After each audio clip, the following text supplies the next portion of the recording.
کرسپن نے اسے غور سے دیکھا اور جو پہلا خیال اس کے ذہن میں ابھرا وہ یہ تھا کہ یہ لڑکی اس کی تصویر کے لیے بڑا اچھا ماڈل بن سکتی ہے۔ تب پھر اس نے لڑکی کی مسکراہٹ میں دعوت دیکھی۔ اس نے دروازہ کھول دیا۔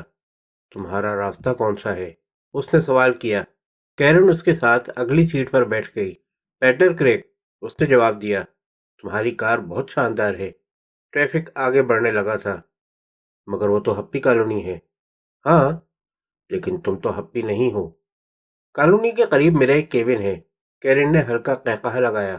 میں کیرن اسٹرن ووڈ ہوں۔ Sternwood? کرسپن نے چونک کر اسے گھورا۔ وہ تو نہیں جن کی انشورنس کارپوریشن ہے۔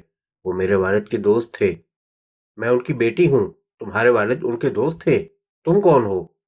کرسپن کریگ، میرے والد سائرس کریگ تھے۔ چند ماہ قبل ان کا انتقال ہو چکا ہے۔ تو تم ان کے بیٹے ہو؟ میں ایک بار تمہارے والد سے ملی تھی۔ ہماری ملاقات کتنا عجیب اتفاق ہے، کیرن نے کہا۔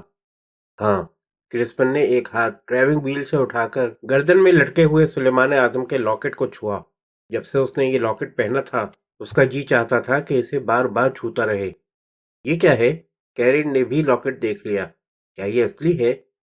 مجھے ایک دکان میں نظر آیا اور میں نے خرید لیا، کرسپن نے کہا۔ مجھے راستے میں چند منٹ کا کام ہے۔ تمہیں کچھ عجلت تو نہیں؟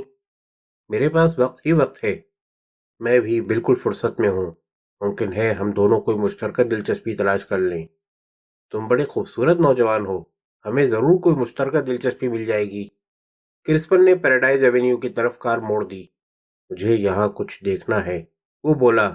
اس کے بعد میرا وقت تمہارا ہے۔ اس وقت شام کے 7:10 ہوئے تھے۔ پیراڈائز ایونیو سنسان پڑا تھا۔ تمام دکانیں بند ہو چکی تھیں۔ کرسپن نے کنڈرک کی گیلری کے سامنے کار روک لی۔ جب سے اس نے لوئس کو اپنی تصویر دی تھی تو وہ اسے اتنی مشہور گیلری کی نمائشی کھڑکی میں رکھے جانے کے خیال سے بڑے جوش میں تھا اور دیکھنا چاہتا تھا کہ اس کی تصویر وہاں رکھی ہوئی کیسی لگتی ہے۔ بلا شبہ تصویر کھڑکی میں رکھی ہوئی تھی۔ کرسپن کے دل میں فخر کا احساس پیدا ہوا۔ اس تصویر کے بارے میں تمہاری کیا رائے ہے؟ اس نے کیرن سے پوچھا۔ تصویر دیکھ کر کیرن کی پیشانی پر بل پڑ گئے۔ اس نے کرسپن کو گھورا۔ مجھے ماڈرن آرٹ کے بارے میں زیادہ نہیں معلوم، وہ بولی۔ ویسے کچھ تصویریں میرے پاس بھی ہیں۔ کرسپن کی انگلیاں اسٹیئرنگ وہیل پر سخت ہو گئیں۔ وہ دونوں کار میں بیٹھے بیٹھے ہی تصویر دیکھ رہے تھے۔ اس تصویر کے بارے میں تمہارا کیا خیال ہے؟ کرسپن نے پھر پوچھا۔ یہ تو کسی طرح کا مذاق معلوم ہوتی ہے، کیرن نے جواب دیا۔ یا پھر کنڈرک کا دماغ خراب ہو گیا ہے۔ مجھے تو ایسا معلوم ہوتا ہے جیسے کسی احمق بچے نے بنائی ہو۔ احمق بچے نے؟ کرسپن نے دہرایا۔ یا پھر کسی پاگل آدمی نے۔ کیرن ہنسنے لگی۔ میرا تو خیال ہے کہ بہت اچھی تصویر ہے۔ کرسپن کی انگلیاں لاکٹ کو چھو رہی تھیں۔ کیا تمہیں یہی دیکھنا تھا؟ کیرن اس خوبصورت نوجوان کو اپنے کیبن میں لے جانے کے لیے بے قرار ہو رہی تھی۔ بس تو اب چلو۔ کرسپن کار کو پھر ہائی وے پر لے آیا۔ اگر تمہیں ماڈرن آرٹ سے واقعی دلچسپی ہے، کیرن نے کہا، میرا مطلب ہے معیاری آرٹ سے، اس تصویر جیسے تھرڈ کلاس آرٹ سے نہیں، تو کنڈرک سے ملو۔ وہ جانتا ہے کہ آرٹ کسے کہتے ہیں۔ Third class art? تو اس تصویر کے بارے میں تمہاری یہ رائے ہے؟ کیا تمہاری نہیں ہے؟ کرسپن کے دل میں ایک اشتعال پیدا ہوا۔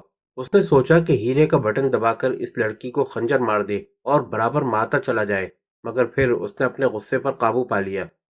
تو تم فرصت میں ہو؟ اس نے پوچھا۔ تمہارے خیال میں ہمیں کیا کرنا چاہیے؟ میرے کیبن میں چلو، وہ تمہیں پسند آئے گا، پھر ہم لطف اٹھائیں گے۔ کیبن پہنچنے تک دونوں خاموش رہے۔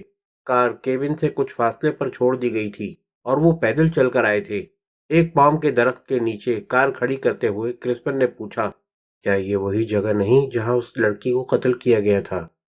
جگہ تو وہی ہے۔ پھر کیا تمہیں یہ راستہ چلتے ہوئے ڈر نہیں لگتا؟ تمہارے جیسا آدمی ساتھ ہو تو ڈرنے کی کیا بات ہے، کیرن نے جواب دیا۔ کیبن کے پاس پہنچ کر کیرن نے دروازہ کھول دیا۔ کیبن تو اچھا معلوم ہوتا ہے، مگر کیا ہپی تمہیں پریشان نہیں کرتے؟ کرسپن نے کہا۔ نہیں، وہ مجھے پسند کرتے ہیں اور میں انہیں پسند کرتی ہوں۔ کیرن نے کیبن کی بتیاں روشن کیں اور کھڑکیوں کے پردے ڈال دیے۔ کچھ پیو گے؟ اس نے پوچھا۔ کرسپن اس کے قریب آیا، نرمی سے اس کے بازوؤں پر ہاتھ رکھا اور دوسری طرف گھما دیا۔ اب کیرن کی پشت اس کی جانب تھی اور اس کی انگلیاں گردن سے کولہوں تک سہلا رہی تھیں۔ کیرن آنکھیں بند کیے کھڑی تھی۔ پھر وہ اسی انداز میں بستر پر لیٹ گئی۔ کرسپن اس کے قریب بیٹھ گیا۔ اس نے سیدھے ہاتھ سے گلے سے لاکٹ اتارا، ہیرے کا نگ دبایا۔ خنجر کا پھل اچھل کر باہر آ گیا۔ اس کی آنکھوں کی چمک بڑھ گئی، ہونٹ عجیب انداز میں مسکرائے، اور اس نے خنجر کا پھل شانوں کے درمیان رکھتے ہوئے نیچے تک ایک گہری لکیر کھینچ دی۔ خون تیزی سے بہہ کر چادر پر گرنے لگا۔ شدید درد محسوس کرتے ہوئے کیرن پلٹی۔ اسے کرسپن کا چہرہ کسی خوفناک بلا کی طرح نظر آیا، اور تب اس نے اس کے ہاتھ میں پکڑے خون آلودہ خنجر کے پھل کو دیکھا۔ تم نے مجھے کیا کیا ہے؟ وہ چیخی۔ تب اس نے چادر پر پھیلا ہوا لہو دیکھا۔ خوف سے اس کی آنکھیں پھیل گئیں، منہ چیخنے کے لیے کھلا، مگر اب کرسپن پے در پے وار کر رہا تھا۔ منہ سے نکلنے والی چیخ اس کے گلے میں ہی گھٹ کر رہ گئی۔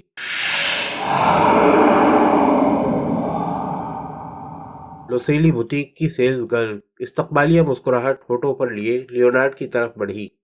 میں تمہاری کچھ مدد کر سکتی ہوں؟ اس نے پوچھا۔ مجھے ایک ہینڈ بیگ چاہیے، لیونارڈ نے کہا، $100 تک کا۔ کسی کو تحفے میں دینا ہے؟ ہاں، اپنی بیوی کو۔ میرے پاس مگرمچھ کے بچے کی کھال کا ایک بیگ ہے، تمہاری بیوی اسے ضرور پسند کرے گی۔ اور لڑکی نے ہینڈ بیگ نکال کر کاؤنٹر پر رکھ دیا۔ اس میں ضرورت کی ہر شے ہے، اس نے مزید بتایا۔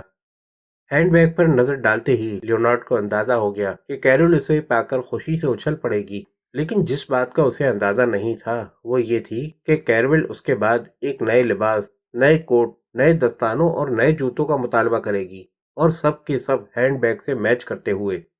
بہت اچھا ہے، لیونارڈ نے کہا۔ اس کی قیمت کیا ہے؟ $250۔ لیونارڈ کے بٹوے میں صرف $195 تھے۔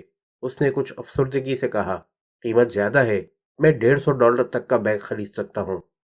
ایک اور ہینڈ بیگ بھی ہے، مگر وہ اس جیسا نہیں۔ لڑکی نے دوسرا بیگ دکھایا، مگر لیونارڈ کی آنکھیں تو پہلے بیگ پر جمی ہوئی تھیں۔ کیا تم باقی رقم کے لیے چیک لے لو گی؟ کیا ہم لوگ تمہیں جانتے ہیں؟ لڑکی نے کہا۔ اس کی مسکراہٹ پھیکی پڑنے لگی تھی۔ لیونارڈ نے اپنا شناختی بیج دکھایا۔ میں سٹی پولیس کا ڈیٹیکٹو لیونارڈ ہوں۔ لڑکی کے رد عمل نے اسے حیران کر دیا۔ اس کی آنکھیں آخری گوشوں تک پھیل گئی تھیں۔ مسٹر لیونارڈ، وہ بڑے جوش سے بولی، میں تمہارے ساتھ رعایت کر سکتی ہوں۔ $170 کے بارے میں کیا خیال ہے؟ لیونارڈ نے چونک کر اسے دیکھا۔ میرا بھائی بھی پولیس میں ملازم ہے، لڑکی کہہ رہی تھی۔ اس کا نام ڈسٹی لاکس ہے۔ وہ اکثر تمہارا ذکر کرتا ہے، کہتا ہے کہ تم پوری پولیس فورس میں سب سے ہوشیار ڈیٹیکٹو ہو۔ مجھے منظور ہے، لیونارڈ نے خوش ہوتے ہوئے کہا، اور مس لاکس، تمہارا بھائی بھی ذہانت میں کسی سے کم نہیں ہے۔ لڑکی نے ہینڈ بیگ کو بڑی خوبصورتی سے پیک کر دیا۔ لیونارڈ نے نوٹ گن کر اس کے حوالے کیے۔ ڈسٹی بڑا خوش نصیب ہے، لیونارڈ بولا، کہ تم جیسی خوبصورت لڑکی اس کی بہن ہے۔ تعریف کا شکریہ مسٹر لیونارڈ، ذرا میرے بھائی کو بھی اپنی رائے بتا دینا۔ ضرور، مجھے پتا ہے کہ بھائی اپنی بہنوں کو زیادہ پسند نہیں کرتے، مگر میں اسے تمہارے بارے میں ضرور بتاؤں گا۔ دکان سے باہر نکل کر لیونارڈ نے گھڑی دیکھی۔ 7:15 بجے تھے۔ مزید کپڑے کے دکانداروں کو چیک کرنے کا وقت نہیں تھا، وہ سب اپنی دکانیں بند کر کے جا چکے ہوں گے۔ وہ اپنی کار میں آ کر بیٹھ گیا، سگریٹ سلگا کر سوچنے لگا۔ اس بوڑھی نیگرو عورت بے سنگر نے کہا تھا کہ 3 سراغوں کی مدد سے قاتل کا پتہ چل جائے گا، خون کی طرح سرخ چاند، کالا آسمان اور نارنجی ساحل سمندر۔ پچھلی مرتبہ بھی اس کی پیش گوئی درست نکلی تھی۔ لیونارڈ اس کا اعتراف کرنا نہیں چاہتا تھا، مگر سچ یہی تھا کہ اس کی پیش گوئی بے وزن نہیں ہوتی تھی۔ اسے یہ 3 سراغ سنتے ہی سمجھ لینا چاہیے تھا کہ بے سنگر کسی تصویر کے بارے میں کہہ رہی تھی۔ یہ محض اتفاق تھا کہ اس نے کنڈریک کی دکان میں وہ تصویر دیکھ لی۔ وہ جانتا تھا کہ کنڈریک چوری کا مال فروخت کرتا ہے۔ اسے یقین تھا کہ مصور کا نام معلوم نہ ہونے کے بارے میں کنڈریک جھوٹ بول رہا تھا۔ وہ کسی کو چھپا رہا ہے، اور وہ تب تک یہ کام نہیں کر سکتا تھا جب تک وہ جسے چھپا رہا تھا وہ کوئی دولت مند آدمی نہ ہو۔ مگر لیونارڈ یہ بات اپنے چیف کو نہیں بتا سکتا تھا۔ نہ صرف ٹیرل بلکہ ہیڈ کوارٹر کا تمام عملہ اس کا مذاق اڑائے گا۔ یہ تحقیقات اسے صرف اپنے طور پر کرنی تھیں، اس لیے اسے کسی سے کچھ نہیں کہنا ہے۔ وہ پیر کو کنڈریک کی دکان پر جا کر اس کے اسٹاف سے ضرور پوچھ گچھ کرے گا۔ ہیڈ کوارٹر جا کر اس نے اپنی رپورٹ ٹائپ کی اور ٹیرل کے پاس لے گیا۔ ٹیرل نے رپورٹ پڑھی۔ اچھی بات ہے لیونارڈ، اب تم اپنے گھر جاؤ، وہ بولا۔ جلد یا بدیر ہمیں کوئی نہ کوئی مفید سراغ ضرور ملے گا۔ لیونارڈ گھر پہنچا تو 11:15 بجے تھے۔